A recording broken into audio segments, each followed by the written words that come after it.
নমস্কার। আজকে আমরা আলোচনা করব হস্ত করতলে চন্দ্রের ক্ষেত্র বিচার। চন্দ্রের ক্ষেত্রে কি দাগ চিহ্ন থাকলে কি হয়, বা চন্দ্রের ক্ষেত্রে সুগঠিত হলে কি রেজাল্ট হয়। হাতের মধ্যে এই অংশটা হচ্ছে চন্দ্রের ক্ষেত্র। হাতের মধ্যে এটা হচ্ছে চন্দ্রের ক্ষেত্র। হস্ত করে এই কনিষ্ঠার নিচে এই শেষের দিকে কবজির দিকে এই অংশটাকে আমরা বলছি চন্দ্রের ক্ষেত্র। এই চন্দ্রের ক্ষেত্র যদি উঁচু হয়, বেশ ফোলা হয় এবং সুগঠিত হয়, তাহলে কি হতে পারে। তাহলে চন্দ্রের ক্ষেত্র যদি উঁচু হয়, তাহলে ওই ব্যক্তি খুব কল্পনাপ্রিয় হবে, লেখক হতে পারে, বা বিভিন্ন গ্রন্থ রচনা করতে পারে, বা খুব আদর্শবাদী হয় এবং খুব রোমান্টিক হয়।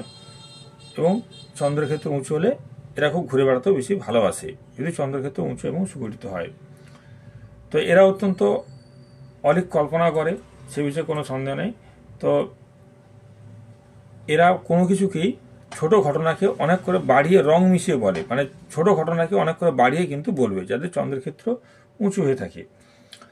আর এরা অত্যন্ত পরিবর্তনশীল, যে কোনো সময় এদের মেন্টালিটি সবসময় চেঞ্জ হয়। পোশাক পরিচ্ছদ একটু বিলাসবহুল জীবনযাপন ভালোবাসে, সাদা রং এদের খুব ভালোবাসে। এরা অ্যাকচুয়ালি জীবনকে উপভোগ করতে চায় আনন্দের মধ্য দিয়ে। আর এরা ওই ত্যাগ বৈরাগ্য এইসব ওদের ঠিক পছন্দের মধ্যে পড়বে না, যাদের চন্দ্রক্ষেত্র উঁচু এবং সুগঠিত হবে। এরা সবসময় আনন্দ এবং ভোগবিলাসী খুব হয়, যাদের চন্দ্রক্ষেত্র উঁচু এবং সুগঠিত হবে। আর এরা খুব আত্মকেন্দ্রিক হয়ে থাকে, এবং এদের ব্যবসা বুদ্ধি কিন্তু জন্মগত। যাদের চন্দ্রক্ষেত্র উঁচু হয়, এদের ব্যবসা বুদ্ধি জন্মগত, এবং চাকরি অপেক্ষা এরা কিন্তু ব্যবসাতে বেশি উন্নতি লাভ করে, যাদের চন্দ্রক্ষেত্র উঁচু হয়। আর ভ্রমণের মধ্য দিয়ে এরা জীবনে খুব উন্নতি করতে পারে। এরা ভ্রমণকে ব্যবসায় পরিণত করতে পারে, বা ট্যুর ট্রাভেলসের যে বিজনেস হয়, যাদের চন্দ্রের ক্ষেত্র উঁচু হয় তারা কিন্তু এই ব্যবসা করতে পারে। বা চন্দ্রের ক্ষেত্র খুব ভালো উঁচু সুগঠিত হলে যে কোনো লিকুইড প্রোডাক্টের ব্যবসা, জল, কোল্ড ড্রিঙ্কস, দুধ, এইসব ব্যবসা ভালো হতে পারে, বা ফুলের ব্যবসা ভালো হতে পারে। বা চন্দ্র যদি ভালো হয় তাহলে মাছের ব্যবসা হতে পারে, যেগুলো চন্দ্রের ক্ষেত্রে সুগঠিত হলে এই ব্যবসাগুলো কিন্তু ভালো হতে পারে।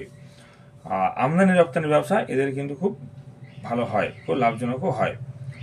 আর তবে বিভিন্ন ঘাত প্রতিঘাতের মধ্যে দিয়ে এরা কিন্তু ভেঙে পড়বে না। চন্দ্র হচ্ছে মনের কারক গ্রহ, তাই চন্দ্র যদি সুগঠিত হয় তাহলে এরা কিন্তু সহজে কোনো কষ্টে ভেঙে পড়ে না। এরা খুব আদর্শবাদী হয় এবং খুব ধৈর্যশীল হয়, যাদের চন্দ্রের ক্ষেত্র উঁচু এবং সুগঠিত হয়।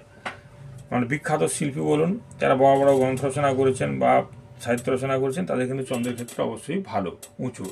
তবে এরা একটু খামখেয়ালিপনা হয়, জল থেকে এদের কিন্তু বিপদ আসতে পারে যে কোনো সময়।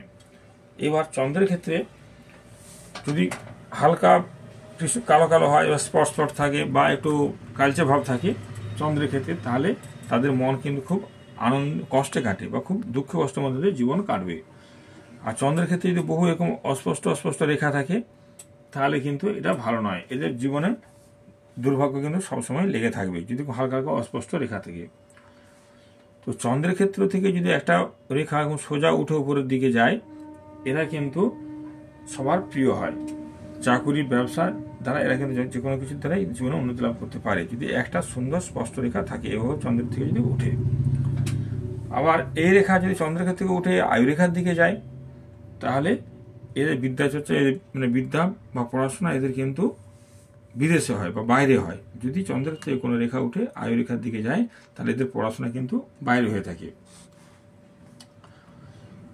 আর চন্দ্রের ক্ষেত্রে থেকে যদি একাধিক চন্দ্রের ক্ষেত্রে মলিন হলো, বা হালকা স্পট কালো থাকলো, এবং রেখাগুলো যদি এরকম মণিবন্ধর দিকে আস্তে আস্তে নেমে আসে, তাহলে এই রেখাটা কিন্তু ভালো নয়। তাহলে এদের মানে বাধা বিপত্তির মধ্যে দিয়ে জীবনে অগ্রসর। এই রেখাগুলো এই মুখী হবে এবং মণিবন্ধর দিকে নেমে আসবে, তাহলে বাধা বিপত্তির মধ্যে দিয়ে এরা কিন্তু অগ্রসর হয়।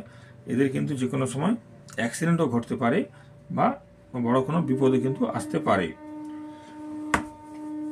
আর চন্দ্রের ক্ষেত্রে থেকে বহু রেখা যদি দেখুন, চন্দ্রের ক্ষেত্রে যদি বহু রেখা এবং ঊর্ধ্বমুখী হয়, তাহলে এরা কিন্তু নারীদের খুব প্রিয় হয়। চন্দ্রের ক্ষেত্রে বহু রেখা যদি ঊর্ধ্বমুখী হয়, তাহলে এরা কিন্তু নারীদের খুব প্রিয় হয়ে থাকে। আর চন্দ্রের ক্ষেত্রে যদি এরকম কালো তিল চিহ্ন থাকে, তাহলে এরা কিন্তু মিথ্যা কলঙ্ক পায়। চন্দ্রের ক্ষেত্রে যদি কালো তিল চিহ্ন থাকবে তাহলে এরা মিথ্যা কলঙ্কে পাবে বা বদনামের ভাগিদার কিন্তু হবে। আর চন্দ্রের ক্ষেত্রে যদি কোনো ক্রস চিহ্ন থাকে তাহলে ওই ব্যক্তিদের কিন্তু দাঁতের সমস্যা আসতে পারে, বা যেমন বাতের সমস্যা আসতে পারে, বা এরা কিন্তু প্রায় অসুস্থ হবে চন্দ্রের ক্ষেত্রে যদি এরকম ক্রস চিহ্ন থাকে। চন্দ্রের ক্ষেত্রে যত ভালো হবে তাদের জীবন কিন্তু তত সুন্দর থাকবে। চন্দ্রের ক্ষেত্রে যত সুগঠিত হবে, সুন্দর হবে, তত কিন্তু এদের ভালো হবে। চন্দ্রের ক্ষেত্রে ক্রস চিহ্ন, অস্পষ্ট বা এরকম বিভিন্ন দাগ বা কালো কালো স্পট তাহলে এদের কিন্তু ঠান্ডা লাগার প্রবণতা থাকবে। আর চন্দ্র হচ্ছে মনের কারক গ্রহ। চন্দ্রের কাজ যত অস্পষ্ট থাকবে, যত দাগ চিহ্ন থাকবে বা ক্রস চিহ্ন থাকবে, তত কিন্তু এদের পড়াশোনায় কিন্তু এরা অমনোযোগী হবে। চন্দ্রের ক্ষেত্রে সুন্দর সুগঠিত হলে এরা কিন্তু মনোযোগ দিয়েও পড়তেও পারবে। এভাবে আমরা হস্তকরতলে চন্দ্রের ক্ষেত্র বিচার করে থাকি। নমস্কার।